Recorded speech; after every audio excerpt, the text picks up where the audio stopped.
하늘에 계신 하나님 아버지, 저희들을 장로라는 직분으로 불러주시고 저희들에게 말씀으로 훈육하시고 저희들에게 또 지팡이와 막대기로 저희들의 갈 길을 알려주시니 진심으로 감사드리옵나이다. 오늘 안식일 오후에 저희들 교회 지도자인 장로라는 제목으로 저희들 다시 한번 가르침을 받겠습니다. 저희들이 이것을 깨우쳐 듣고 저희들을 용기를 갖고 이 말씀을 나누고 저희들의 삶 속에서 이 가르침에 의하여 살 수 있는 저희들 장로님들이 될 수 있도록 하나님 인도하여 주시옵소서. 오늘 특별히 하나님께서 주시는 생명의 말씀을 인도하여 주실 우리 문 목사님께 하나님의 성령으로 인도하여 주시기를 이 모든 말씀 예수님 이름으로 기도드립니다. 아멘. 다시 한번 환영드리고 저희들 이 가르침을 통해서 저희들 삶에 지도자로서 어떻게 살아야 되는지 한 번 더 일깨움을 받는 시간이 될 수 있었으면 좋겠습니다. 자, 우리 문영석 목사님을 환영합니다.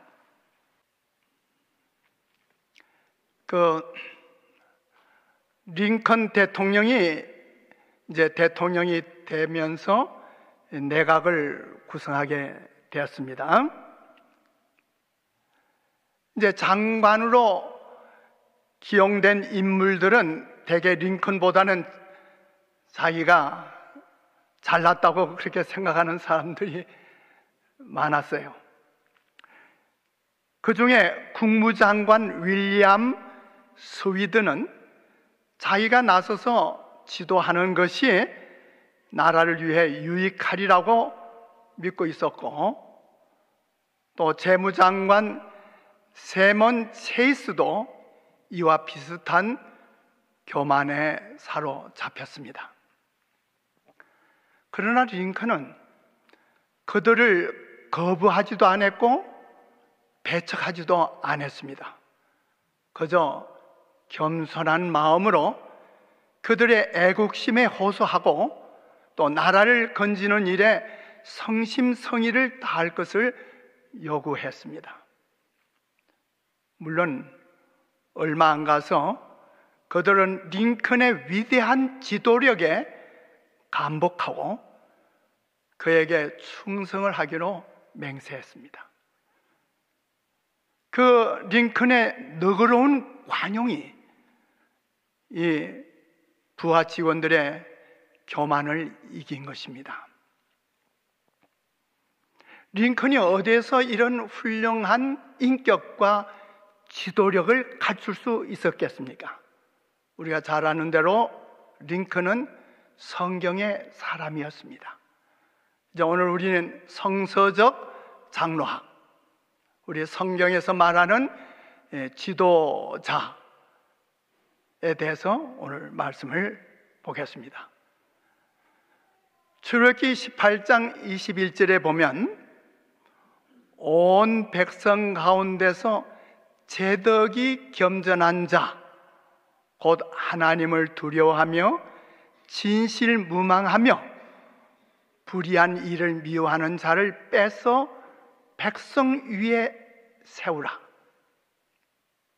그래서 여기 보니까 제덕이 겸전한 자라고 그랬죠. 제덕이 겸전한 자란 말은 재주와 덕망을 고루 갖춘 자를 말합니다. 이는 곧 성경에 언급된 대로 첫째, 하나님을 두려워할 줄 아는 경건함, 두 번째로 진실하며 허물이 없는 강직한 성품, 셋째로 그리고 불의와 타협하지 않는 청렴 결백한 성품을 소유한 자를 말하고 있는 것입니다. 지도자는 하나님께는 물론 타인에게 신뢰감을 줄 수 있어야 합니다. 교인들에게 안정되고 신실한 사람이어야 합니다. 거짓과 불신으로 가득 찬 이 사회, 이런 사람은 하나님의 교회에서 절실히 요구되고 있습니다. 만약 이것을 무시하고 계속 살아간다면 주님도 그를 무시할 수밖에 없습니다. 출애굽기 18장 25절에 이스라엘 무리 중에서 제덕이 겸전한 자를 빼서 그들로 백성의 두목을 삼았다고 했습니다. 제덕이 겸전한 자. 모세가 직접 각 부장들을 임명했다기보다는 각 지파나 족속에서 추천한 자들을 모세가 승인하는 절차를 밟았던 것으로 보게 되는 겁니다. 신명기 1장 13절에 너희의 각 지파에서 지혜와 지식이 있는 유명한 자를 택하라. 내가 그들을 세워 너의 두령을 삼으리라 한 자. 여기 뭐라고 말씀했어요? 너희 각 지파에서 지혜와 지식이 있는 유명한 자를 택하라. 내가 모세가 말하기를 그들을 세워 너희 두령을 삼으리라. 지도자를 삼겠다는 말씀이죠. 이 지혜라고 하는 말은 선천적 설기가 아닌 잠언 1장 7절에 있는 말씀대로 하나님을 경외하는 것이 지식의 지혜의 근본이라고 그랬죠. 또한 도덕적 자질 혹은 성품을 가리킵니다. 여기에서 지식이라고 하는 것은 이해력, 직관력, 분별력, 그리고 통찰력 등을 포함하는 지적 능력을 말하는 것입니다. 그러므로 지도자가 된다고 하는 것은 이런 것들을 갖춰야 된다. 지혜가 있어야 되고 지식이 있어야 되는데 하나님을 경외하고 그의 모든 생각이 명철해서 다니엘처럼 이해력, 직관력, 분별력, 통찰력 등에 대해서 아주 지적 능력이 있어야 돼요. 그래야 지도자가 될 수 있지 않겠어요? 유명한 자란 벌써 알려진 사람이죠. 알려진 사람, 그 지파들 가운데서, 백성들 가운데서 알려진 사람들, 경험적으로 아는 것을 뜻하는 동사 야다에서 비롯된 말인데, 이 말은 바로 모든 사람에게 인정받는 인물을 지도자로 세우고 그가 지도자가 되는 것입니다. 주님의 사역을 위해 하나님께서 우리를 지도자의 위치로 부르실 때 반드시 기억할 사실이 있습니다. 이는 하나님께서는 결코 스스로 충분한 자격이 있다고 생각하는 자를 부르시지 않으신다는 사실입니다. 나는 지도자할 자격이 있어. 이런 사람을 하나님은 그를 택하기보다도 고린도후서 3장 5절의 사도 바울은 우리가 무슨 일이든지 우리에게서 난 것 같이 생각하여 스스로 만족할 것이 아니니 우리의 만족은 오직 하나님께로서 났느니라. 그러니까 스스로 자기 만족, 자만에 빠지면 지도자가 될 수가 없어요. 나는 그 일을 할 수 있어. 나는 이 교회에서 지도자의 역할을 할 수 있다고 스스로 자만하는 자를 하나님은 쓰지 않으십니다. 세우지 않으십니다. 고린도후서 12장 9절과 10절에도 이는 내 능력이 약한 데서 온전하여짐이라 하신지라. 이러므로 도리어 크게 기뻐함으로 나의 여러 약한 것들에 대하여 자랑하리니 이는 그리스도의 능력으로 내게 머물게 하려 함이라. 이는 내가 약할 그때 곧 강함이라. 사도 바울도 그는 이렇게 보면 참 자기를 내세울 만한 인물이었죠. 바리새인 중에 바리새인이요 사내들인 회원이었죠. 그의 참 지적 능력은 그 당대 백성들 가운데 뛰어난 사람이었어요. 그럼에도 불구하고 바울은 스스로 생각하기를 내가 내놓을 것이 있다면 내 연약함을, 약한 약한 것을 내놓을 수밖에 없다. 스스로 자기의 부족을 느낀 겁니다. 그러므로 그러한 인물을 통해서 하나님의 강함이, 하나님의 능력이 역사하게 되는 것입니다. 빌립보 2장 13절에 너희 안에서 행하시는 이는 하나님이시니 자기의 기쁘신 뜻을 위하여 너희로 소원을 두고 행하게 하시나니, 그런 거로 우리 안에서 나를 통해서 역사하시는 분은 내 재간이나 내 지식이나 내 어떤 무엇이 아니라 주님의 능력이 내게 임함을 때 나는 주님의 일을 할 수 있고 주님의 교회의 지도자 역할을 할 수 있는 것입니다. 빌립보 4장 13절에 그런 거로 내게 능력 주시는 자 안에서 내가 모든 것을 할 수 있다. 우리가 능력 주시는 자가 누구죠? 우리가 예수님 안에서 하나님의 교회, 주님의 몸된 교회에서 바로 주님의 일을 하려고 할 때는 주님의 능력이 내게 임해야 돼요. 오늘도 집사님 안수식이 있었지만은 사도행전에 뭐라고 그랬어요? 성령의 지혜와 능력이 충만한 사람, 자신의 지혜나 자신의 능력이 아니고 성령의 지혜가 있는 자를 택해서 집사의 직분을 준 것입니다. 그런 거로 디모데전서 1장 12절에 나를 어떻게 하신? 나를 능하게 하신 그리스도 예수 우리 주께 내가 감사함은 나를 충성되이 여겨 내게 직분을 맡기셨느니라. 아멘 하시겠어요? 내가 주님의 일을 할 때 절대로 내가 뭘 한다고 생각지 마시길 바랍니다. 그 일을, 그 직분을 감당하기 위해서 내가 주님 앞에 무릎을 꿇고 주님의 지혜와 능력을 구할 때 바로 주님은 나를 충성되이 여겨 그 일을 감당할 수 있도록 직분을 맡겨주시는 겁니다. 이게 세상에 일하는 것과 우리 교회 하나님의 사업에 일하는 것과는 질적으로 다른 겁니다. 그런 거로 지도자는 말씀과 기도와 순종의 생애를 통해 하나님의 능력을 체험해야 합니다. 산 믿음이 있어야 돼요. 지도자는 한낱 인간적인 자기 노력과 활동으로 사람들에게 영향을 미치게 되는 것입니다. 그러므로 하나님과의 그 교제가 없는 지도자는 인간적인 자기 노력, 활동에 그치고 마는 거예요.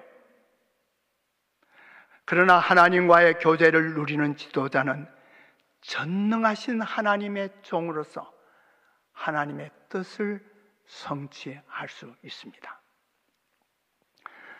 민수기 11장 16절에 여호와께서 모세에게 이르시되 이스라엘 노인 중 백성의 장로와 유사되는 줄을 내가 아는 자 70인을 모아 데리고 회막 내 앞에 이르러 거기서 너와 함께 서게 하라. 이미 우리가 구약의 장로에 대해서 공부할 때 본 말씀들이죠. 여호와께서 모세의 기도를 들으시고 이스라엘의 장로 70인을 소집하도록 명하셨습니다. 이들은 노령일 뿐만 아니라 품위와 건전한 판단력과 경험을 가진 사람들이었어요. 그런 거로 민수기 11장 17절에 보면 하나님께서 말씀하시기를 내가 강림하여 거기서 너와 말하고 내게 임한 신, 모세에게 임한 신을, 성령을 그들에게도 임하게 하리니 그들이 너와 함께 백성의 짐을 담당하고 너 혼자 지지 않게 하려 함이라. 그런 거로 이 장로님들이 목사를 도와서 협력해서 일할 때 하나님께서 목사에게 내리신 성령의 지혜와 능력을 우리 장로님들에게도 주시겠다는 약속입니다. 여기서 성령의 은사와 활동이 하나님의 계획을 이루도록 사람을 감동시킨다는 것을 말해주고 있습니다. 그래서 70인 장로들은 모세를 도와 이스라엘을 다스려야 했습니다. 지도자가 된 겁니다. 하나님께서는 그들에게 그분의 성령을 부어주시고 그분의 권능과 위대함을 나타내심으로 그들을 영화롭게 하신 것입니다. 그 70인 장로들이 바로 자신의 능력이나 지식을 통해서 백성들에게 영화스럽게 된 것이 아니라 하나님의 주신 성령의 능력에 의해서, 성령의 감화심에 의해서 백성들에게 존경을 받게 되고 백성들에게 참다운 지도자로서 영화롭게 되는 것입니다. 이사야 11장 2절에도 여호와의 신, 곧 지혜와 총명의 신이요 모략과 재능의 신이요 지식과 여호와를 경외하는 신이 그 위에 강림하시리니. 이 말씀이 사실은 예수 그리스도에 대해서 예언한 말씀입니다. 그런 거로 예수님에게 임하신 그 신이 지혜와 총명과 모략과 재능과 지식과 여호와를 경외하는, 마찬가지로 장로님들에게도 하나님의 신에 의해서 이러한 은혜를 받게 되는 것입니다. 미가서 3장 8절에 오직 나는 여호와의 신으로 말미암아, 누구로 말미암아? 오직 여호와의 신으로 말미암아 권능과 공의와 재능으로 체험을 얻고. 누구로 말미암아? 오늘 우리 하나님의 교회, 하나님의 사업을 위해서 지도자로 택함을 받은 장로님들은 누구에 의해서? 전적으로 오직 성령으로 말미암아 권능과 공의와 재능으로 체험을 입어야 합니다. 영적 지도자의 세 가지 특성을 오늘 여러분들에게 말하겠습니다. 그 영적 지도자의 세 가지 특성의 첫째, 온유입니다. 부조와 선지자를 보면 모세는 온유함이 지면의 모든 사람보다 성하였다. 바로 이것이 그로 하여금 다른 모든 사람 위에 뛰어나게 하나님의 지혜와 지도를 받게 한 이유이다. 성경은 온유한 자를 공의로 지도하시며 온유한 자에게 그 도를 가르치시리라고 시편 25편 9절에 말씀을 하셨어요.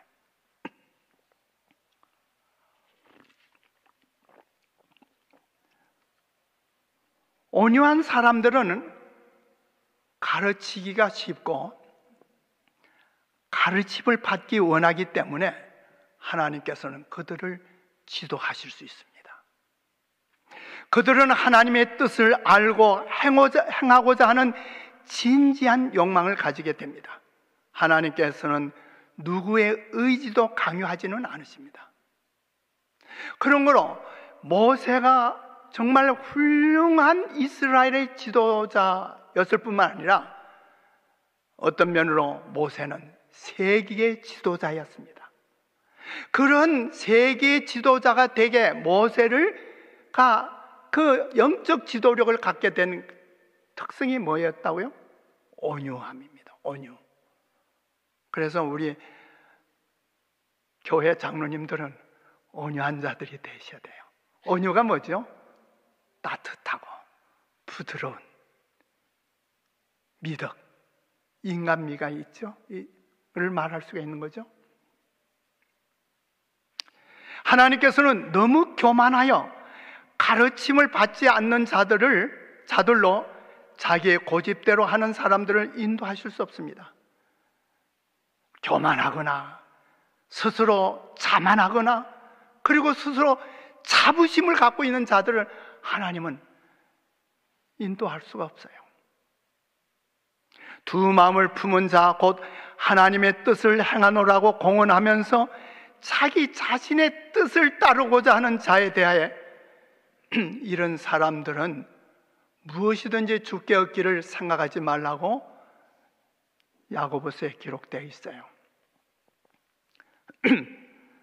이제 영적 지도자의 두 번째 특성이 뭔가? 겸손입니다. 겸손. 지도자의 내적 자질 가운데 또 한 가지 중요한 특징이 바로 겸손이죠. 겸손한 마음은 하나님께서 쓰임받는 자임을 입증해 주는 보증 수표와도 같습니다. 주님께서 지도자에게 바라시는 가장 귀한 미덕은 겸손입니다. 지도자의 위치는 사람을 교만하게 만들죠.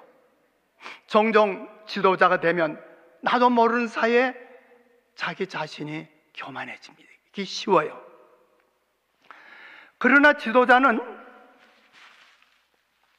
자신의 위치보다 더 높고 영원하신 지도자인 하나님을 바라보아야 합니다. 왜냐하면 그는 자신의 권위가 하나님에게서 받은 것임을 알고 있으므로 하나님을 경외하며 겸손히 섬겨야 합니다. 교만이나 자만한 마음은 지도자에게 있어서 치명적인 것입니다.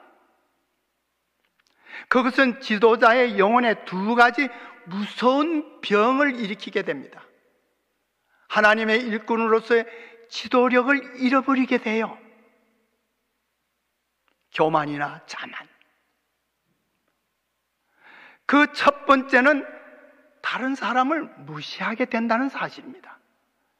내가 교만하거나 내가 자만하게 되면 바로 다른 사람을 경홀히 여길 수가 있어요. 교만한 사람은 자기 만족에 빠져 자기 자신의 부족을 깨닫지 못하게 됩니다. 그리하여 겸손히 배울 생각을 갖지 못하고 주위 사람들의 좋은 모습과 충고를 무시하게 됩니다. 우리 장로님들 간에 서로 관계에서도 마찬가지예요. 내가 스스로 잘났고 내가 참 모든 것을 잘하고 있다고 하는 자만심을 갖고 있을 때 다른 형제 장로님들이 가지고 있는 좋은 미덕을 보지 못해요. 교만으로 인한 두 번째 병은 불안정입니다. 자기 자신이 불안정해진다는 사실입니다. 자기 자신을 바라보는 지도자는 항상 다른 사람들의 눈에 자신이 어떻게 비칠까에 관하여 지나치게 민감해요. 그래서 자기 자신을 자꾸 생각하다 보니까 불안해질 수밖에 없어요. 그리고 다른 사람들로부터 칭찬이나 인정을 바라면서 불안해져요. 다른 사람들이, 교인들이 나를 어떻게 생각할까? 교인들이 나에 대해서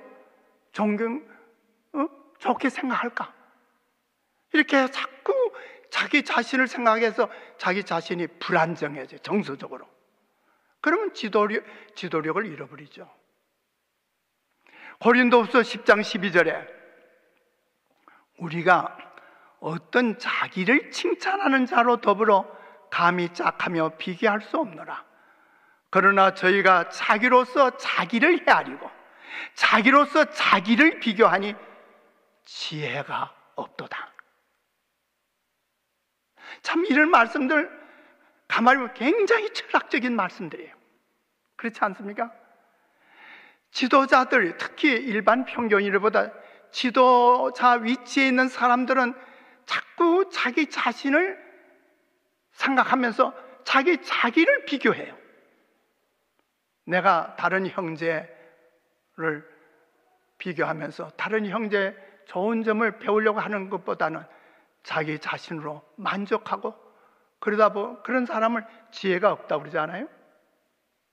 빌립보 2장 3절 4절 아무 일에든지 다툼이나 허용을 하지 말고 오직 겸손한 마음으로 각각 자기보다 남을 낮게 여기고 각각 자기 일을 돌아볼 뿐더러 또한 각각 다른 사람들의 일을 돌아보아 나의 기쁨을 충만케 하라. 내가 뭐라고 그랬어요? 분명히 말씀하시기를 다툼이나 허용을 하지 말아라. 그리고 각각 자기보다 남을 낮게 여기라. 이 장로님은 김 장로님을 낮게 여기게 되고, 김 장로님은 박 장로님을, 또 박 장로는 손 장로님을, 송 장로님을 서로 낮게 여겨야 돼요. 무슨 얘기인지 알죠? 나는 당신보다 내가 나아. 내 당신보다 더 재능이 있지 않아? 그게 아니라 당신은 나보다 훌륭해. 당신은 참 내가 갖지 않은 좋은 점이 있어. 이러면서 서로 칭찬을 아끼지 아니하고 서로 인정해 주면서 장로님들이 주님의 사함을 받든다면 얼마나 그 장로님의 분위기가 아름답고 그 훌륭한 가마를 교인들이 다 보고 느끼는 거예요. 그러한 교회는 능력이 임하는 겁니다. 아멘 하시겠어요? 잠언 11장 2절에 겸손한 자에게는 지혜가 있느니라. 잠언 18장 12절에 사람의 마음의 교만은 멸망의 선동이요 겸손은 존귀의 앞잡이니라. 잠언 29장 23절에 사람이 교만하면 낮아지게 되겠고 마음이 겸손하면 영예를 얻으리라. 야고보 4장 6절에도 하나님이 교만한 자를 물리치시고 겸손한 자에게 은혜를 주신다 하였느니라. 베드로전서 사도 베드로도 베드로전서 5장 6절에 그러므로 하나님의 능하신 손 아래서 겸손하라. 때가 되면 너희를 높이시리라. 하나님의 말씀은 분명하지 않습니까? 우리 지도자의 성품이 어떠한 성품을 지녀야 한다고 하는 것이 분명하지 않습니까? 교회 최고 지도자는 누구죠? 예수 그리스도 뿐입니다. 에베소 1장 22절 23절에 또 만물을 그 발 아래로 복종하게 하시고 그를 만물 위에 교회 머리로 주셨느니라. 교회는 그의 몸이라. 골로새 1장 18절에 그는 몸인 교회 머리라. 예수 그리스도께서는 당신의 교회를 지도하시기 위해 그분과 협력할 사람 곧 장로들을 택하신 것입니다. 지상에서 하나님의 교회 지도자로 활동하도록 부르심을 받은 사람들의 책임은 엄숙합니다. 하나님의 섭리로 교회에서 지도적 책임을 가진 위치에 있는 사람들은 그들의 시간과 힘을 특별한 지혜와 도량을 요구하는 보다 중대한 문제를 다루는데 사용해야 한다. 사도행적에 주신 말씀입니다.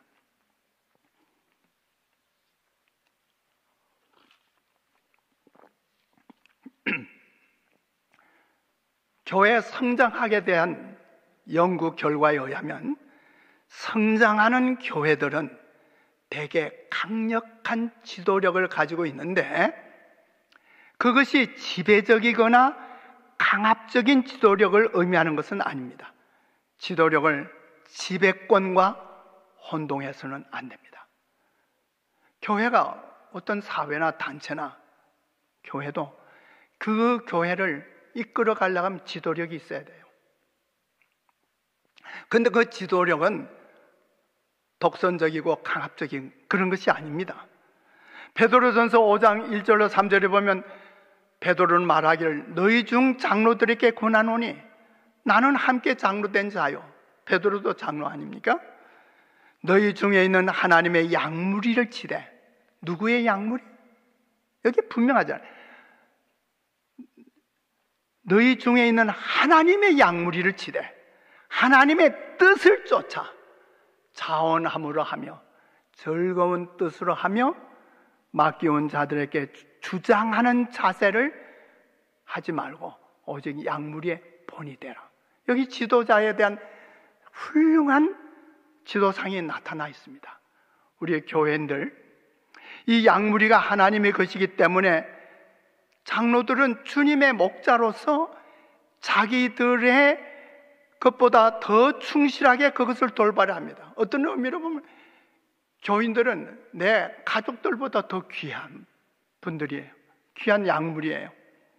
장로들은 교인들을 항상 하나님의 백성으로 여기고 그들을 위해 봉사해야 합니다. 장로들은 주장하는 자세, 다시 말하면 독재적인 자세로 군림하지 말아야 합니다. 지도자의 지위는 권위를 행사하기 위한 것이 아니라 섬기기 위한 기회로 여겨야 한다고 했어요. 베드로는 장로들에게 그들의 모든 행위에서 본이 되라고, 모범이 되라고 공고하는 것입니다. 이 교인들에게 본이 되는 것, 교인들에게 모범이, 선한 모범이 되는 것처럼 강한 지도력이 없습니다. 이 말의 지도력보다 더 강한 거죠. 장로들은 모범 그리스도인이 되어야 합니다. 다른 교인들이 안심하고 모방할 수 있는 신앙의 참된 대표자들, 지도자가 되어야 합니다. 신명기 10장 20절에 내 하나님 여호와를 경외하며 그를 섬기며, 우리의 신앙이 뭐죠? 섬기는 자세입니다. 섬기며. 하나님을 경외하는 자는 섬김이 몸에 배일 수 있습니다. 우리의 교회에서 장로는 어떠한 자세로 직분을 행사해야 할까요? 하나님을 경외하며 실제로 섬김과 겸손의 덕을 펴야 한다는 사실입니다. 그리스도인 지도자는 섬기는 지도자입니다. 이 복음서에서는 이것을 적어도 7차례나 언급하고 있는 것을 제가 보았어요. 예수께서 이렇게 말씀하셨죠. 마태의 20장 25절 26절에 예수께서 제자들을 불러다 가라사대 이방인의 집권자들이 저희를 임의로 주관하고 그 대인들이 저희에게 권세를 부리는 줄을 너희가 알거니와 너희 중에는 그렇지 아니하니 너희 중에 누구든지 크고자 하는 자는 너희를 섬기는 자가 되고, 또 마태 20장 27절 28절에 너희 중에 누구든지 으뜸이 되고자 하는 자는 너희 종이 되어야 하리라. 인자가 온 것은 섬김을 받으려 함이 아니라 도리어 섬기려 하고, 예수님께서 섬기러 오셨다 이 말입니다. 마태 23장 10절 11절에 지도자라 칭함을 받지 말라. 너희 지도자는 하나이니 곧 그리스도시니라. 너희 중에 큰 자는 너희를 섬기는 자가 되어야 하리라. 그러면 지도자가 될수록 섬기는 자가 되어야 한다는 사실, 이것이 우리 크리스찬의 지도력이라고 할 수 있죠. 크리스찬 리더십이죠. 세상의 리더십하고 달라요. 이 교회 지도, 크리스찬 리더십은 섬기는 지도력입니다. 마가복음 9장 35절에 예수께서 앉아서 12 제자를 불러서 이르시되 아무든지 첫째가 되고자 하면 뭇사람의 끝이 되며 뭇사람을 섬기는 자가 되어야 하리라. 계속 예수님께서 하시는 말씀이 뭐예요? 섬기는 자가 되라. 섬겨야 된다. 섬겨야 된다. 마가복음 10장 45절에 인자에 온 것은 섬김을 받으려 함이 아니라 도리어 섬기려 하고 자기 목숨을 많은 사람의 대성물로 주려 함이라. 이 섬김에 있어서도 예수님은 희생적인 섬김을 했어요. 예수님께서 나를 따라오라 그러지 않았어요. 우리 장로님들 나를 따라오라. 내가 어떻게 한 것을 배우라고 하십니다. 누가복음 22장 26절 27절에 너희 중에 큰 자는 젊은 자와 같고 두목은 섬기는 자와 같을지니라. 앉아서 먹는 자가 크냐? 섬기는 자가 크냐? 앉아 먹는 자가 아니냐? 그러나 나는 섬기는 자로 너희 중에 있노라. 예수님의 모습을 보세요. 예수님이 탁하니 앉아서 대접받는 그런 자리에 앉는 게 아니라 섬기는 자리예요. 그래서 바로 만찬 전에 예수님께서는 허리를 굽으시고 대야에 물을 떠서 제자들의 발을 씻기고 섬겼잖아요. 그것이 오늘 우리가 배워야 할 겸손의 본이 아닙니까? 교회 일을 위해서. 로마서 15장 31절에 또 예루살렘에 대한 나의 섬기는 일을 성도들이 받음직하게 하고, 사도 바울도 나는 섬겼다. 사도 바울의 섬김을 보는 겁니다. 고린도후서 8장 4절에 이 은혜와 섬기는 일에 참여함에 대하여 우리에게 간절히 구하니, 계속해서 사도 바울도 나도 섬겼다. 나도 섬겼다. 고린도후서 9장 1절에 성도를 섬기는 일에 대하여 내가 너에게 쓸 필요가 없나니, 고린도후서 11장 8절에 내가 너희를 섬기기 위하여, 분명하죠? 예수님께서도 계속 섬기라 섬기라 섬기라, 내가 섬기러 왔다 하신 것처럼 사도 바울이 나도 섬겼다.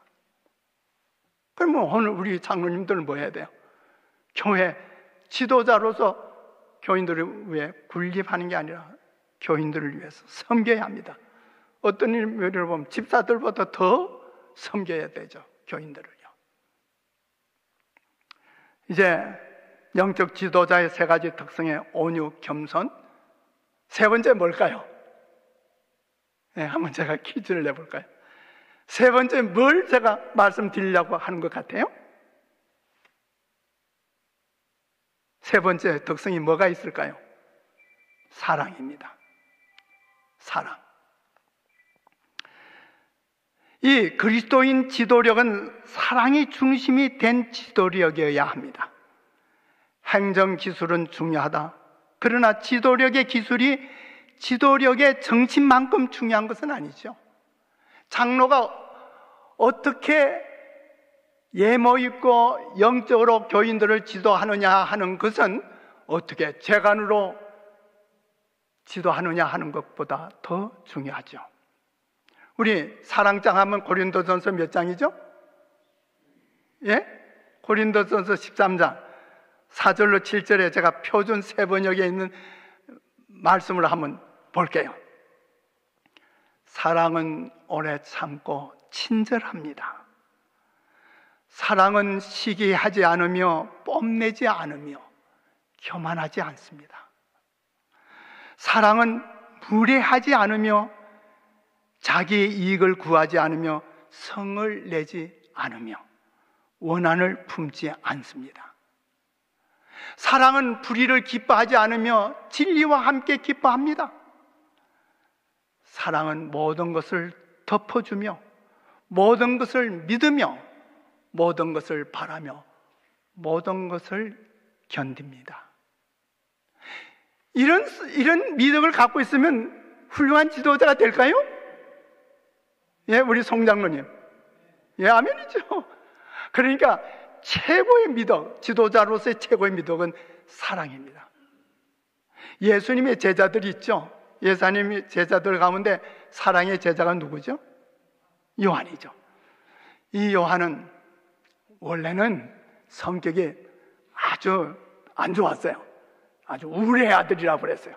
아주 성급하고 아주 그냥 분을 잘 내고 아주 안갚음 하려는 거야. 그런 좋지 않은 성품을 가진 자지만 그가 가장 예수님 가까이 따랐어요. 가장 예수님 옆에 있으면서 이 요한은 계속해서 예수님의 온유하고 겸손한 그 성품을 배우게 됩니다. 예수님의 사랑을 배우죠. 그가 이 요한이 드디어 요한 2서 1절에 뭐라면 장로는 당신도 장로라고 그랬어요. 장로는 택함심을 입은 부녀와 그의 자녀에게 편지하노니 내가 참으로 사랑하는 자라. 그래서 사도 요한은 그 신도들을 정말로 사랑했어요. 요한 3서 1절에도 장로는 사랑하는 가요 곧 나의 참으로 사랑하는 자에게 편지하노라. 이 요한의 글은요, 서신은요, 사랑의 펜을 가지고 사랑의 잉크를 찍어서 사랑의 종이 위에다가 글을 쓴 것 같다 그랬어요. 한번 요한 1서, 2서, 3서를 읽어보세요. 짧은 거지만 계속 사랑의 말씀이 나옵니다. 그런 거로 이 요한은 자기가 장로로서 그 모든 백성들을 사랑하는 것을 말씀했습니다. 이제 목사와 장로는 목회 사업에서 지도하는 동력자들이죠. 지도자들입니다. 목사들은 장로들과 협력 목회를 해야 합니다. 장로들은 목사의 지도에 조력하는 자들이죠. 빌립보서 1장 3절 5절에 보니까 내가 너희를 생각할 때마다 나의 하나님께 감사하며 간구할 때마다 너희 무리를 위하여 기쁨으로 항상 간구함은 너희가 교제하는 인함이라. 사도 바울이 참으로 내가 기쁘고 내가 너희를 위해 간구하는 것은 너희의 교제를 보았다. 그런데 그게 뉴 인터내셔널 버전, 개혁 버전에 보니까 그 성경 영문에 보니까 파트너십이라고 그랬어요. 파트너십이 뭐예요? 그러니까 우리 지도자들은 파트너십이에요. 파트너십. 목사 장로의 협력 목회 파트너십은 그에서 장로의 지도력과 책임은 어떤 것이 있을까? 첫째, 교회 봉사를 위해 자신의 시간을 바쳐야 합니다. 둘째, 목사의 능력을 극대화시켜줘야 합니다. 세 번째로, 목사의 약점을 보완해야 합니다. 넷째로, 목사의 가족을 돌봐줘야 합니다. 다섯 번째로, 교회 내 갈등과 불화를 해소해야 합니다. 그 외에도 있겠지만 제가 한 5가지로 생각을 해봤습니다. 첫째, 교회 봉사를 위해 시간을 내야 한다. 장로들은 거의 모두 자신의 직업에 바쁘고 사회적으로도 여러 가지 책임을 가진 분들이죠. 그러므로 교회 봉사를 위해 시간을 내는 일이 그리 쉬운 일이 아니죠. 그러므로 목사들은 교회 일을 장로들에게 분담해야 한다는 것에 부담을 갖게 돼요. 솔직히 저도 목회에 오면서 여러 장로님들과 함께 일하면서 그 장로님들에게 뭘 맡기기가 힘들어요. 얼마나 장로님들의 상업에 분주하고 얼마나 좀 그거 하신데 교회에 이것까지 부탁을 드릴까, 이렇게 그런 회의적인 생각을 갖게 됩니다. 두 번째는 목사의 능력을 극대화시켜야 한다. 모든 것을 다 잘할 수 있는 목사는 없죠. 목회 사업에 요구되는 재능은 너무도 다양합니다. 그렇기 때문에 목사가 그 교회 모든 것을 다 충족시킬 수가 없어요. 반면에 목사마다 특별한 장점들을 가지고 있어요. 장로들은 그 목사의 장점을 최대한 활용할 수 있도록 부족한 점은 장로가 협력해 줘야 합니다. 세 번째로, 목사의 약점을 보완해야 합니다. 불행하게도 신자들은 목사의 약점을 보면 그것을 보완하려 하지 않고 비평하기 쉽죠. 목사의 약점을 보완하는 것은 장로들의 가장 자연스럽고도 중요한 역할들 가운데 하나입니다. 네 번째로, 목사의 가족을 돌봐줘야 합니다. 목사와 그의 가족들은 어떤 경계심이나 이해관계를 떠나서 저들을 있는 그대로 받아들이고 친근하게 지내줄 사람들, 즉 친구가 필요해요. 이 목사들은 이제 벌써 새로운 교회 부임하게 되죠. 그러나 그 교회 장로님들은 수십 년 동안 그 교회 바로 장로님들이 있잖아요.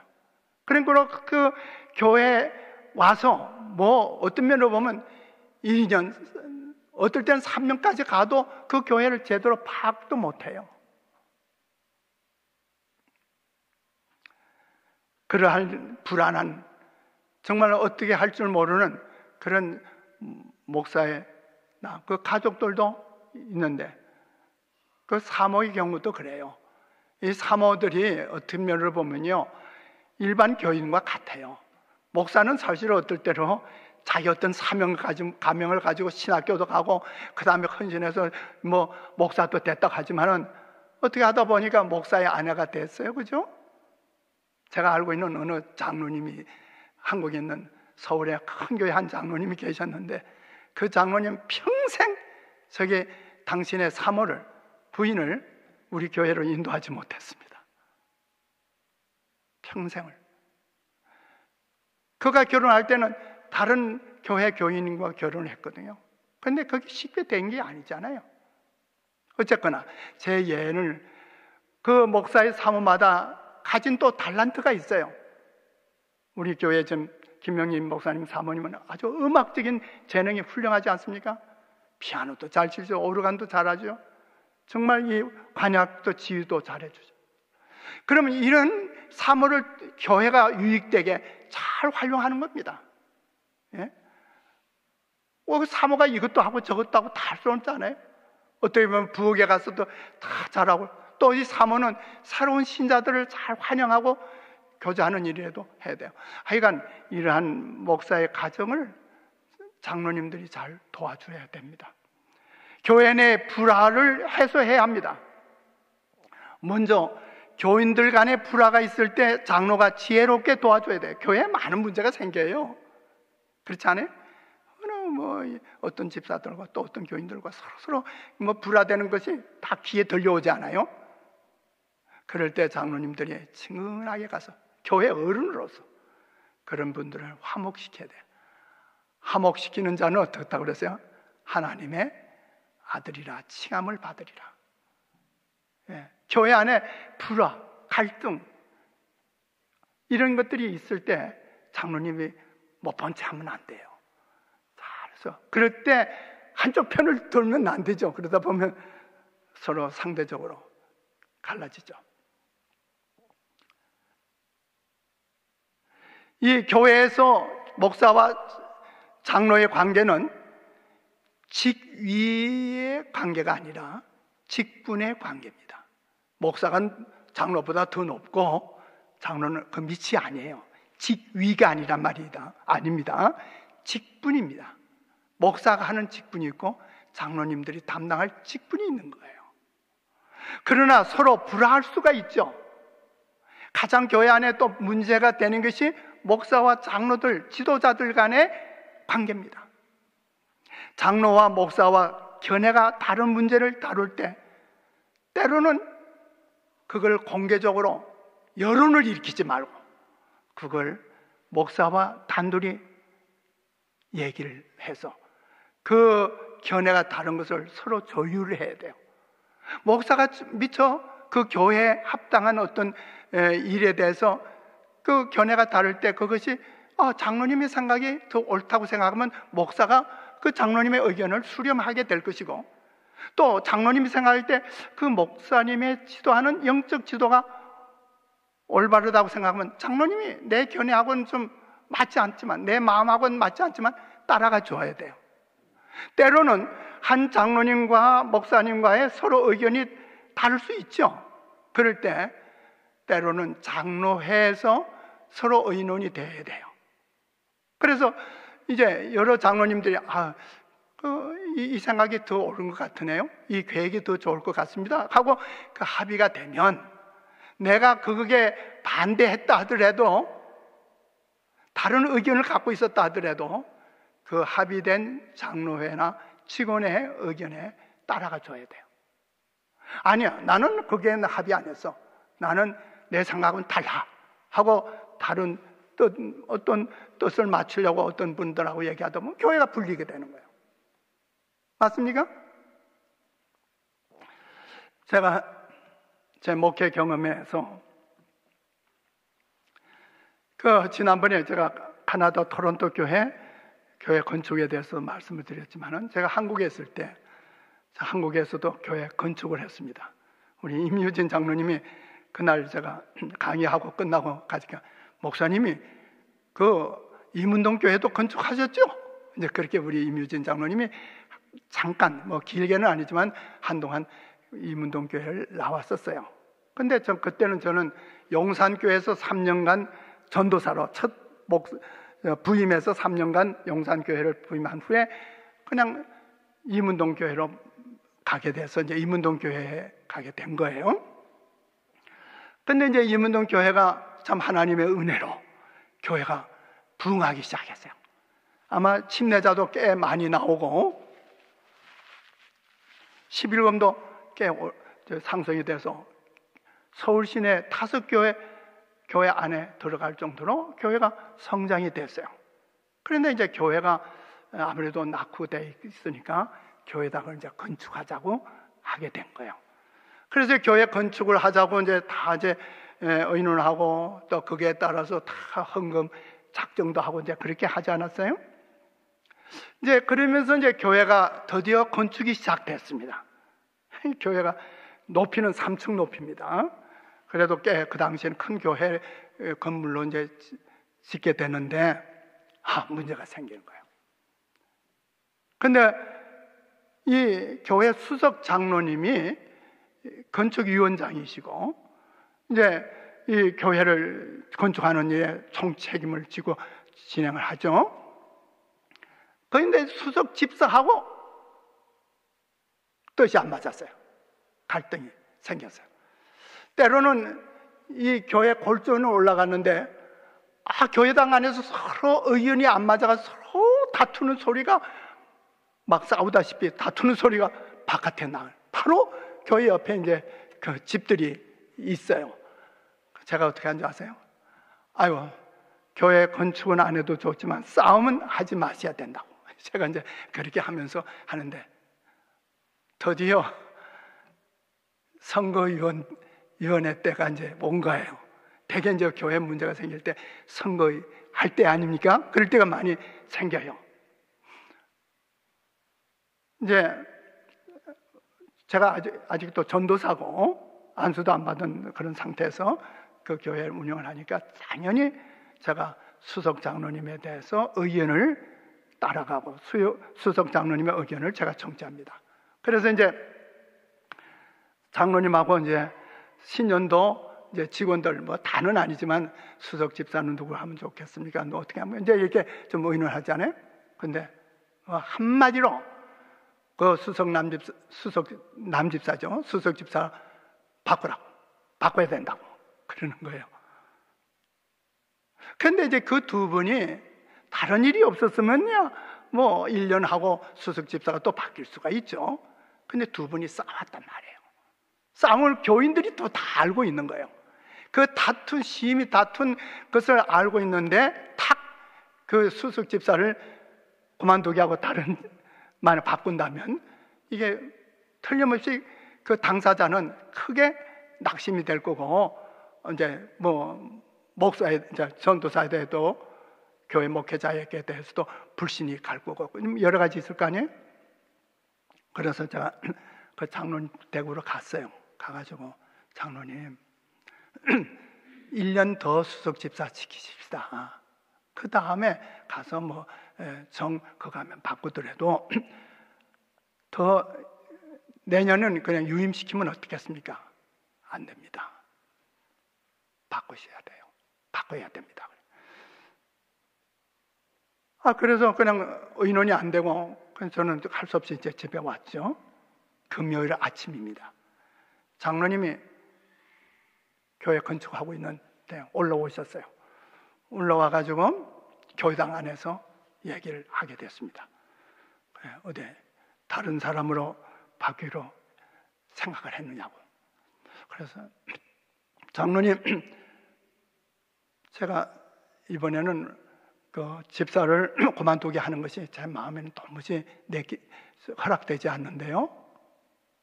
그랬더니 바로 화를 내시는 거예요. 왜 내가 좀 이렇게 얘기하면 좀 알아듣지 그러는 식이에요.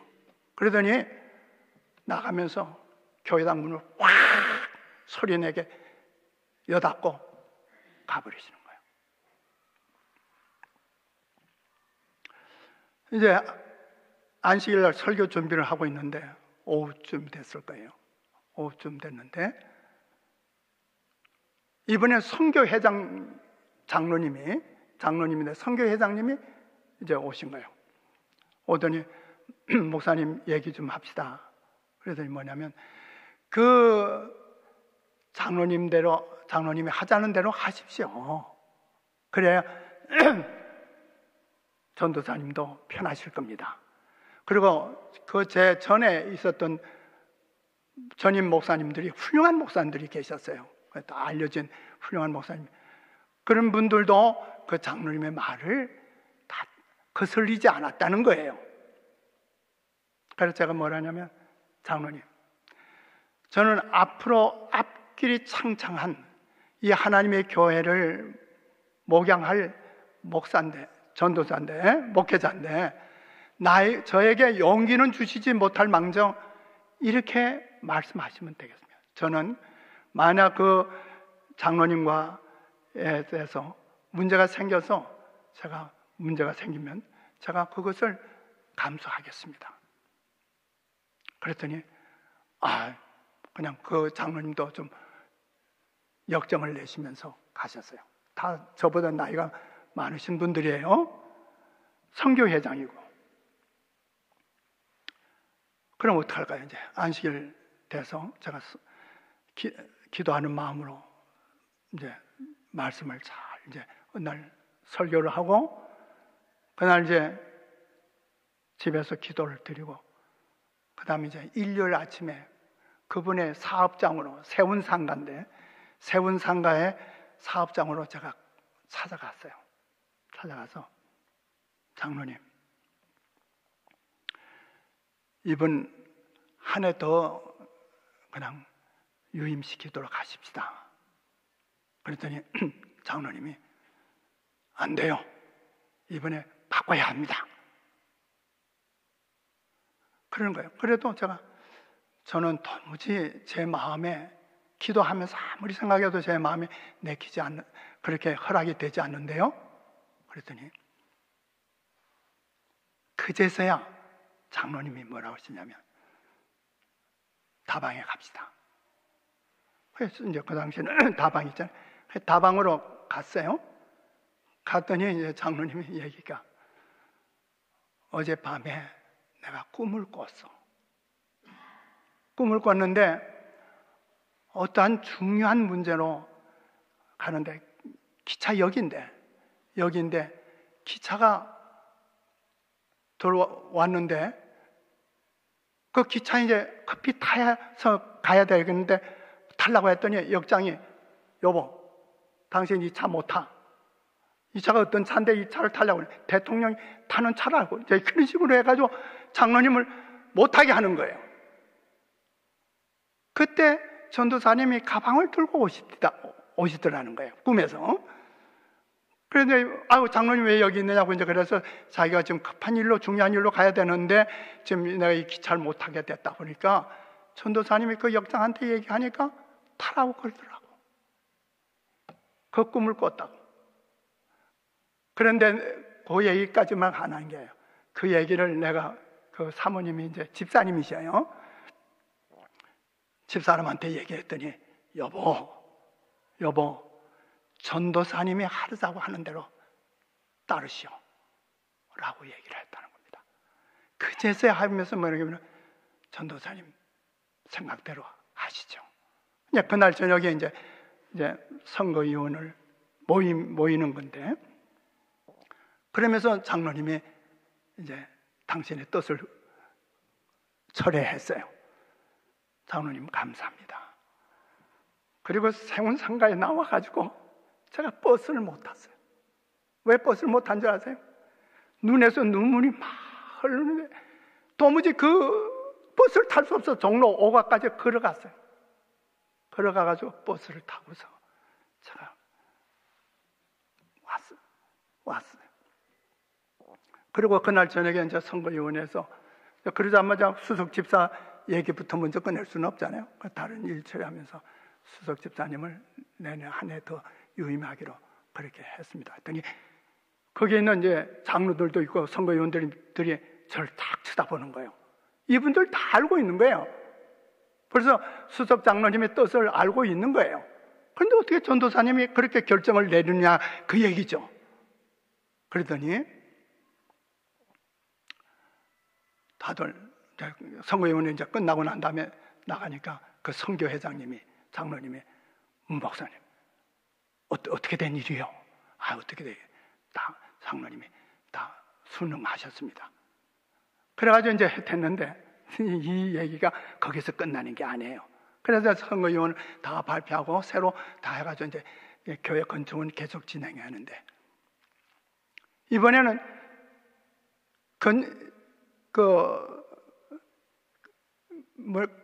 건축 이원일까 현장 담당 집사님이 저한테 밤에 쫓아오셨어요. 저녁에 와가지고, 전도사님, 그때 2층 슬라브를 치는 건데 2층 슬라브 교회 건축을 중단하랍니다.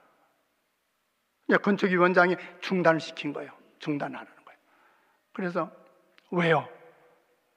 슬라브를 치는데 그 돈을 댈 돈이 없다는 거예요. 더 이상 이제 건축비가 들어오지도 않고 안 되니까 건축을 중단할 수밖에 없다고 얘기합니다. 그러면 그 인부들 다 오게 했는데 그거 어떻게 되는 겁니까? 그거 나중에 문제가 생기죠. 그래요. 제가 어떻게 했는지 아세요? 내일 슬라브 치세요. 건축 중단하지 말고 진행하십시오. 그래도 되겠습니까? 하십시오. 그러면 그날 슬라브 치면 바로 또 돈을 지불해야 되는데 어떡하죠? 제가 마련하겠습니다. 진행하십시오. 그래가지고 이제 그날 아침에 계획된 대로 인부들이 와가지고 막 슬라브를 치고 막 난리가 한 거예요. 그 이제 장로님은 다시 그 건축 하는 대로 와 보니까 중단하라고 그랬는데 뭐 하고 있는 거예요 지금? 슬라브를 막 치고 막 자갈을 올리고 막 난리가 났잖아요. 하니까 내가 중단하라고 그러지 않았어? 그래서 전도사님이 그냥 진행하라고 그랬습니다. 그러면 오늘 이 공사비를 어떻게 하고? 전도사님이 책임진다고 그랬습니다.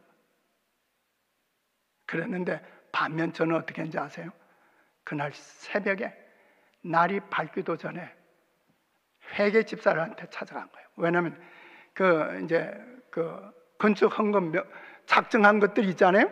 작전한 명단을 딱 보니까 낼 만한 사람들이 안 낸 사람들이 들어있는 거예요. 그래가지고 제가 그 회계 집사님한테 가서, 회계 집사님, 왜 건축 헌금을 작정하고 헌금을 한 푼도 아직 안 내고 계십니까? 그랬더니 자기 형편을 얘기를 하더라고요. 아주 이불도 걷지도 않았어요. 안방에 제가 쳐들어간 거니까. 얼마가 필요한데요? 그래서 그 당시 공사비 얼마니까 제가 절반을 준비하겠습니다. 되는 거예요. 절반이. 그 다음에 두 번째로 어디 가는가? 수석 여집사한테 간 거예요. 수석 여집사의 남편이 그 당시에 영사였어요. 영사. 꽤 집안이 그래도 괜찮아요. 그래서 집사한테 가가지고, 집사님 왜 건축 헌금을 작정하고 아직 내지 못하고 있습니까? 그랬더니 목사님, 제가 정말 말씀드리기가 곤란하지만 지금 현금이 안 돕니다. 재정이 형편이 안 됩니다 하는 식으로 얘기하는 거예요. 그래서 현금을 낼 수 없으면 다른 거 어떤 거 좀 내놓으실 거 없습니까? 그랬어요. 그랬더니 이분이 잠깐만 계셔요. 그러더니 당신 방으로 들어가더니 다이아 반지를 가지고 나온 거예요. 다이아 반지. 이거라도 파셔서 보태십시오. 이게 다이아 반지가 무슨 반지는 몰라요. 어쨌든 비싼 반지 아니에요. 그게 무슨 결혼 반지인지 뭔지는 몰라도 하여튼 비싼 반지예요. 근데 제가 그걸 받은 거예요. 이유가 있어요. 저도 건축할 때 3개월 건축 헌금을 냈을 뿐만 아니라 더 이상 낼 게 없으니까 집사람 보고 당신 가지고 있는 거 있으면 내놓으라고 그랬어요. 그래서 목걸이니 금반지니 다 틀어서 건축하는데 다 내놨어요. 그러니까 제가 그렇게 했으니까 그분이 그 다이아 반지가 얼마나 귀한 반지인지도 몰라도 그거 내는 것에 대해서 제가 덥석 받은 거예요. 그리고 또 다른 집도 가고 다른 집도 가고. 그날 아침쯤에 벌써 그 모든 공사 비용이 다 준비된 거예요. 아멘 아니세요? 그래가지고 건축을 끝나고 공사 끝나고 난 다음에 그 모든 걸 다 지불하고 다이아 반지나 뭐 이런 폐물 몇 개가 또 다른 게 있었는데 그거는 그냥 보관했다가 팔아가지고 강도상을 할 때 그걸 썼어요. 그런 것들은 그렇게 썼어요. 이제 그 수석 장로님의 태도입니다. 수석 장로님의 태도가 180도로 바뀌었어요. 결론적으로 얘기하면 그 건축비의 절반을 그 장로님이 담당하셨습니다. 절반을. 아마 절반 이상 될 거예요. 그리고 교회를 얼마나 사랑할 뿐만 아니라 전도사를 얼마나 귀하게 생각해 주시는지 참 그분이 저를 너무너무 사랑하셨어요. 그리고 제 평생 목회 가운데 가장 존경하고 한 장로님이 계신다면 그분이셔요. 그분이 미국을 먼저 오셨는데 그 후에 제가 미국에 오게 되니까 그분이 무목사 오면 무목사 여기 있도록 내가 다 집 수리해 놨어. 우리의 거처를 다 준비를 다 해놓은. 물론 거기 가서 살지는 않았어요. 제 아이들 공부하는데 리버사이드 쪽에서 그냥 지냈지만은 그렇게 애틋하게. 그리고 제가 이제 미국에 전도회 하러 왔을 때 그 전도회 광고지를 가지고 그 사모님이 먼저 돌아가셨어요. 그 묘소에 가가지고 아마 로즈힐이 그럴 거예요. 그 묘소에 갔다 놓고 문 목사가 우리 교회 와서 지금 전도회 하게 됐어. 그러면서 울면서 그렇게 하시고 그분이 병원에 입원해 있을 때 제가 방문을 했고 그 임종을 제가 그 장로님 임종을 한 거예요. 정말 저는 하늘에 가면 그 장로님하고 부둥켜 안을 거예요. 이 목사와 장로님과의 관계 가운데 이런 관계는 얼마나 귀한 관계입니까? 때로는 서로 의견이 충돌될 수도 있죠. 제가 이제 결론적으로 이 말씀만 드리고 말씀을 마치겠습니다. 사도행전 4장 36절 37절에 보면 구브로에서 난 레위족인이 있으니 이름은 요셉이라 사도들이 일컬어 바나바 번역하면 권위자라 하니 그가 밭이 있음에 팔아 값을 가지고 사도들의 발 앞에 두니라. 저는 오늘 이 바나바 장로 같은 분이 좀 우리 교회에 났으면 좋겠다 하는 생각으로 제가 결론적으로 이 바나바를 좀 소개하려고 합니다. 이 바나바를 사도들이 이름을 벼로를 붙여줬어요. 뭐라고요? 권위자, 위로자란 말이에요. 그분은 누구든 격려자, 위로자. 그리고 그가 재산이 있는 것을 팔아가지고 사도들의 발 앞에 나서 그 당시 초대교회 그 필요한 자금을 댔어요. 사도행전 9장 26절 27절에 보면 바울이죠. 사울이 예루살렘에 가서 제자들을 사귀고자 하나 다 두려워하여 그의 제자됨을 믿지 아니하니 바나바가 데리고 사도들에게 가서 그가 길에서 어떻게 주를 본 것과 주께서 그에게 말씀하신 일과 다메섹에서 그가 어떻게 예수의 이름으로 담대히 말하던 것을 말하니라. 그러니까 사울이 이제 다메섹의 노상에서 예수님 뵙고 난 다음에 그가 이제 개신해서 이제 제자들과 사귀고자 하지만 제자들은 저 핍박자 하고 이제 경계하잖아요. 그럴 때 누가 나섰느냐면 바나바가 나서서 이 사울을 잘 변명해주고 사울이 그동안 회심한 그 모든 것들을 얘기해줘서 그래서 얘기했다는 거예요. 그 다음에 사도행전 11장 24절 26절에 보면 바나바는 착한 사람이요 성령과 믿음이 충만한 자라 이에 큰 무리가 죽게 더하더라. 바나바가 사울을 찾으러 다소에 가서 만남에 안디옥에 데리고 와서 둘이 교회 1년간 모여 있어 큰 무리를 가르쳤고 제자들이 안디옥에서 비로소 그리스도인이라 일컬음을 받게 되었더라. 참 바나바가 이제 어디에서 장로직을 하고 있느냐면 안디옥 교회에서 장로직을 하고 있는데 교회가 부흥되고 정말 좀 조력자가 필요한 거예요. 그러니까 이 바나바가 누굴 생각했냐면 사울을 생각해서 일부러 그 다소까지 찾아가서 이 사울에게 안디옥에 와서 나와 같이 교회 일을 하자고. 그래서 이제 와서 1년간 있는 동안에 큰 무리를 가르쳤다. 큰 교회가 된 거예요. 뿐만 아니라 그 교회 교인들을 가르쳐서 처음으로 그리스도인이라는 칭호를 받게 된 거예요. 우리 올림픽 교회 교인들을 이 LA에서 사람들이 볼 때 저 올림픽 교회 교인들이야말로 그리스도인들이야. 아멘이세요? 예. 안디옥에서의 바나바의 수고는 크게 축복을 받아서 신자의 수요가 많이 증가했다. 사업이 발전하자 바나바는 길을 여시는 하나님의 섭리 가운데 사업을 전진시키기 위하여 적절한 조력자의 필요를 느꼈다. 바로 사울을 데려간 거죠. 그래서 바울을 찾으려고 다수로 갔는데 바나바는 바울을 찾아 목회 사업의 동력자로서 그와 함께 돌아갈 것을 권유하는데 성공하였다. 1년간 이 두 제자는 충성스럽게 봉사하는데 연합하여 수고하였고 많은 사람들에게 세상의 구속주 나사렛 예수의 구원하는 지식을 전하였다. 그런데 이제 안디옥 교회는 이 두 사람을 선교사로 파송하게 됐죠. 두 사람이 성령의 보내심을 받게 될 때 누가 따라가게 됐다고요? 요한이라고 했는데 마가 요한입니다. 마가 요한을 수종자로 두었더라. 젊은이를 데려가기로 한 거예요. 그런데 이 마가 요한은 사도행전 13장에 보면 그의 어머니는 마리아고 사도행전 12장 12절 한때 구브로 섬에 살았던 바나바의 생질이었습니다.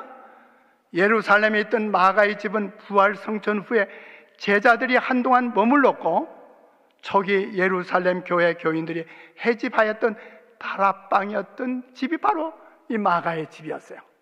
그래서 이제 사도행전 13장 13절을 보면 바울과 및 동행하는 사람들이 바보에서 배 타고 밤빌라에 있는 버가 이르니 요한은 저에게서 떠나 예루살렘에 돌아가고 바울과 바나바는 여행을 계속하여 밤빌리아에 있는 버가로 갔다. 그들의 길은 고생스러웠고 그들은 고난과 궁핍을 당하였으며 또한 도처에서 위험에 둘려 있었다. 마가가 공포와 낙담에 억눌려 한동안 진심으로 주의 사업에 헌신하려던 그의 목적이 흔들려 버렸어요. 그래서 막 거기에서 이 바울과 바나바를 떠나서 예루살렘으로 돌아간 거예요. 고난에 익숙하지 않은 마가는 그 길의 위험과 궁핍으로 낙심했습니다. 그는 좋은 환경 아래서는 성공적으로 일하였으나 이제 흔히 개척자들이 당하는 반대와 위험 가운데서 훌륭한 십자가의 군병으로 고난을 견디는 데는 실패했다.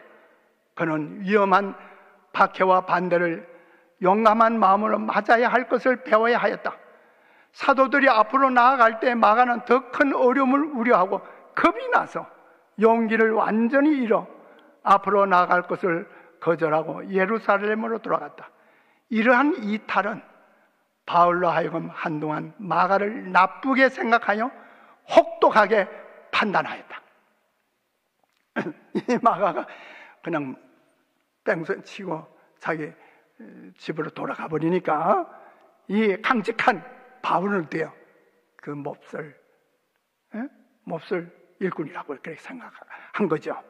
그런데 이제 사도행전 15장 36절로 39절에 보면 수일 후에 바울이 바나바더러 말하되 우리가 주의 말씀을 전한 각 성으로 다시 가서 형제들이 어떠한가 방문하자 하니 바나바는 좋습니다. 그리고 이제 마가라 하는 요한도 데리고 가고자 하나 바울은 밤빌리아에서 자기를 떠나 한 가지를 일하러 가지 아니한 자를 데리고 가는 것이 옳지 않다 하여 서로 어떻게 했다 그랬어요? 예? 서로 어떻게 했어요? 성경에 있는 말씀 심히 다투었어요. 이런 훌륭한 지도자다. 바울과 바나바가 서로 심히 다투어요. 누구 때문에?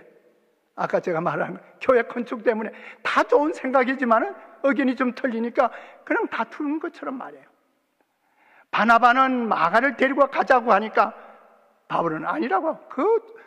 지난번에 도망갔는데 어떻게 그 마가를 다시 데려가는 요한을 데리고 가느냐고.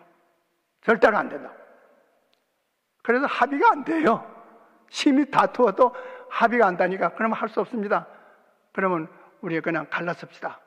그래서 바울은 실라를 데리고 선교여행을 갔고 바나바는 마가를 데리고 선교여행을 떠납니다. 한편 바나바는 그가 경험이 없는 까닭이라고 마가를 변명했어요. 그는 마가가 목회 사업을 포기하지 않을까 염려했습니다. 이는 그가 마가에게서 그리스도를 위한 유용한 일꾼이 될 자격이 있음을 발견한 까닭입니다. 이 교회 지도자인 장로님들이 교회 안에 있는 젊은이들을 잘 눈여겨보고 잘 그들 돌봐야 합니다. 후년에 마가를 위한 그의 애씀은 넘치는 보상을 받게 되었습니다. 이는 그 젊은이가 자신을 주님과 어려운 지방에서 복음 기별을 선포하는 사업에 아낌없이 바친 때문이었다. 하나님의 축복과 바나바의 현명한 훈련 아래 마가는 쓸모있는 일꾼으로 자라났다. 그런데 어떻게 자라나는가? 바나바는 마가를 데리고 전도 여행을 떠나 구부로 간 것을 끝으로 바나바의 기록은 멈춰버립니다. 더 이상 사도행전에서 이 바나바의 행적을 찾을 수가 없어요. 그걸로 뚝 끊어졌어요. 마가를 데리고 갔다. 그걸로 끝났어요. 그러나 후에 마가는 마태, 마가, 누가, 요한의 둘째 복음의 저자로 교회를 위해 큰 활동을 하게 되었습니다. 놀랍지 않아요? 그런데 마가는 베드로의 통역자로 베드로를 따라 다니기도 했어요. 베드로는 필요에 따라 복음 설교를 했고 마가는 그 말씀들을 기억에 떠오르는 대로 적었습니다. 성령의 영감 아래 복음 설교를 기록할 준비가 되었던 것입니다. 대부분의 학자들은 마가복음이 네 복음서 중에서 가장 먼저 기록된 복음입니다. 다시 말하면 신약 성경에서 제일 먼저 기록된 성경이 마가복음입니다. 누구에 의해서? 한때 실패해서 도망가던 그 마가를 바나바가 그 권위자, 위로자, 격려자 되는 그 착한 사람, 지도자 바나바, 그 어른이 바로 마가를 다 감싸 안고 그를 다시 훈련시키고 데리고 간 거예요. 그래, 하나 재미있는 게 있어요. 사복음서에 딱 한 마리 내용이 있는데 여기 마가복음의 14장 50절 51절을 보면 제자들이 다 예수를 버리고 도망하니라 한 청년이 벗은 몸에 배 헛이불을 두르고 예수를 따라오다가 무리에게 잡히매 배 헛이불을 버리고 발랑 벗은 몸으로 도망하니라. 이걸 마가가 자기 자신의 얘기를 적은 거예요. 그렇죠? 어떻게 마가가 자기가 아닌 다른 청년이 빨갛고 도망간 걸 어떻게 알고 적겠어요? 그러나 이런 한 청년이 그건 자기를 가리킨 거예요. 그걸 빼놓을 수가 없어요. 그래서 자기가 마가복음에 자기가 손수 기록한 거예요. 바울은 후에 마가를 가리켜 하나님의 나라를 위한 통역자요 나의 위로가 되었다고 골로새인들에게 추천하기도 했습니다. 그리고 바울은 죽기 얼마 전에 디모데에게 부탁하기를 네가 올 때 마가를 데리고 오라. 저가 나의 일에 유익하다고 했습니다. 베드로는 마가를 나의 아들이라고도 했습니다.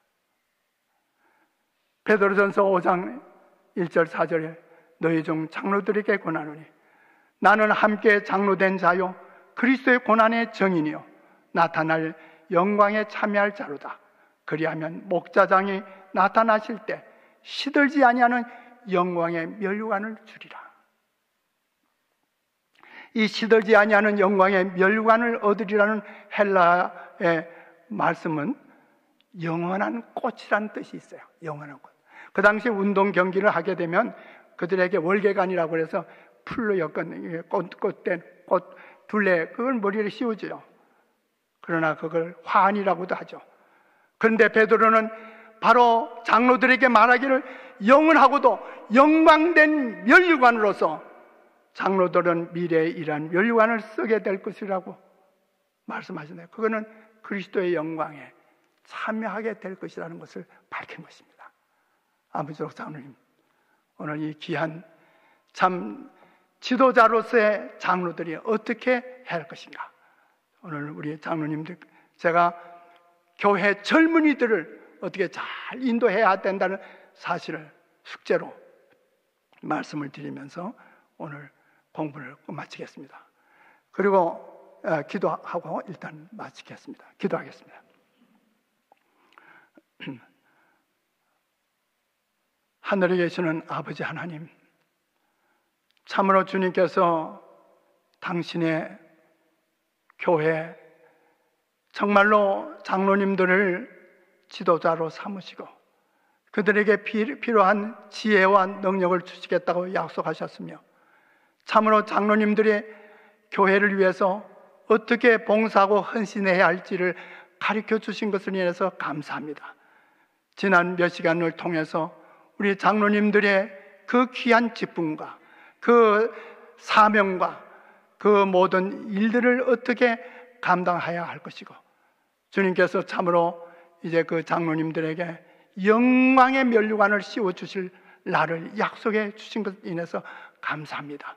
우리 올림픽교회 장로님들, 이제 새로 장로 안수받은 장로님 5분과 또 이미 장로님으로 소개해온 장로님들에게 다시 한번 하나님의 헌신의 마음을 허락해 주셔서 그 장로님들이 참으로 주님께 합당한 지도자로서, 목양자로서 이 교회를 위해서 일할 때 주님 크게 축복해 주셔서 이 올림픽 교회가 크게 부흥할 수 있도록 은총을 더해 주시옵소서. 우리 구주 예수님의 이름으로 감사하며 축원하옵나이다. 아멘.